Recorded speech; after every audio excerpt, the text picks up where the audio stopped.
Okay, so first things first, if you're playing the game on PC, you should download Party Mod if you haven't already, so the game's actually playable. Party Mod also makes some aspects of this trick easier, so I'll put that below in the description.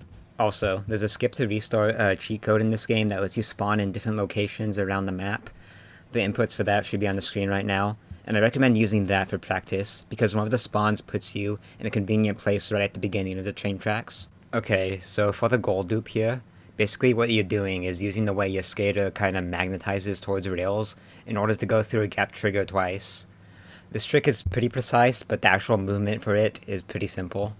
Okay, so what you're going to do movement-wise is you're going to grind down the rail, and then you want to hop off the rail, and preferably you land on a manual back down on the rail so you can keep your combo. And you want to make sure you're going perfectly parallel off the rail, like dead on forward, like perfectly aligned with it.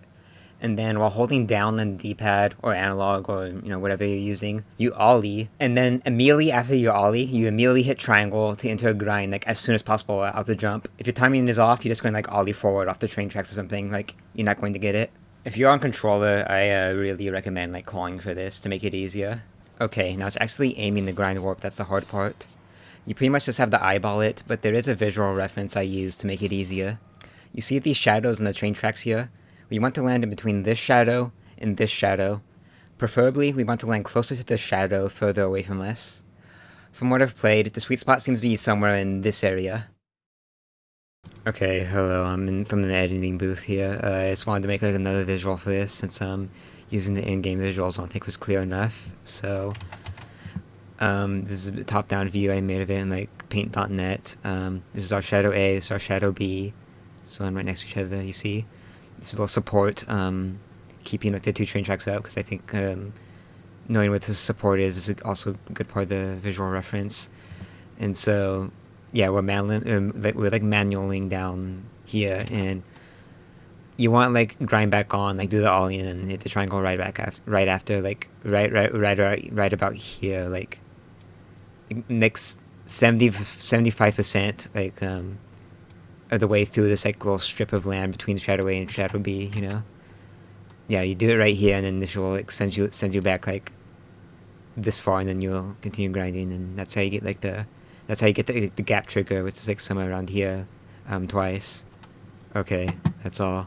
You don't get magnetized very far back on the rail, like even with a little movement trick. So even when you have the general location you should be aiming for, figure it out. You're still going to need to toy fit a lot.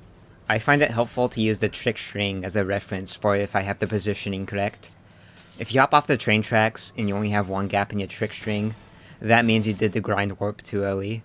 If you don't have any gap in your trick string, that means you did the grind warp too late. This trick works on both the train tracks, but I recommend learning the left track first. When you're using skip to restart, a train comes up on the right track right at the beginning of every run, and that just makes it inconvenient for learning. Plus, maybe this is just me, but I find it a little easier to get the dupe on the left side.